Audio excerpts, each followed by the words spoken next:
branle-bas de combat face à la montée du oui au référendum sur l'indépendance. Fait rarissime, David Cameron, son allié libéral démocrate Nick Clegg et le chef de l'opposition travailliste Ed Miliband, les trois hommes annoncent qu'ils se rendront demain sur place pour défendre l'intégrité du Royaume-Uni. Question ce soir, sur quoi repose l'identité écossaise et pourquoi ressurgit-elle aujourd'hui? On connaît bien sûr le kilt ou la panse de brebis farcie, mais il y a bien autre chose sur place. Loïc Delamornay, Thomas Donzel, Laura Calmus. C'est la scène la plus célèbre du film culte des Écossais, Braveheart, scène où leurs valeureux guerriers montrent leurs fesses à l'envahisseur anglais. Et malgré les siècles, les deux peuples unis dans un même royaume continuent d'adorer se détester. Fier Écossais, patron d'une distillerie de whisky, Marco Taborn raconte avec son accent qui roule les airs sa blague préférée. When they were making Scotland a real man upstairs, he was making Scotland and he says, right, we'll give them this beautiful scenery, these beautiful long beaches, 山や海、魚であふれる川などに彩られた国を作ろうとおっしゃられたので、ペテロは驚いて、なぜスコットランド人はそのようなご加護に預かれるのですかと尋ねたところ、神様は、お隣さんがどんな人たちになるか見ていてごらんと答えになられましたとさ。スコットランドなまりはひっきりなしにジョークのネタにされてきました。スコットランド人の俳優が演じるこのコントもその一例です。音声で指示を出すエレベーターの中で数字の11を発音しようと四苦八苦する2人です。もう一度繰り返してください。11 11 11 もう一度繰り返してください。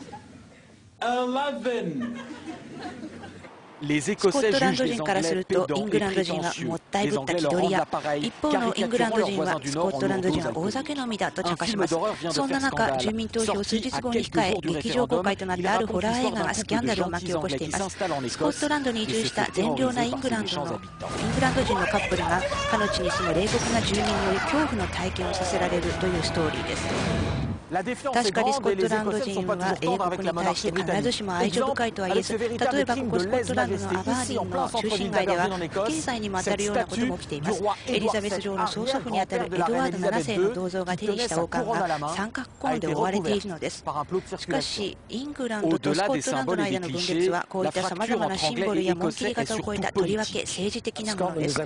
コットランドは伝統的に左派が強く、一方のイングランドは保守傾向が強く、選挙でも右派が優勢です。ですからスコットランド人がたとえ左派に投票しても結局ロンドンの右派の政府に支配されてしまうのです。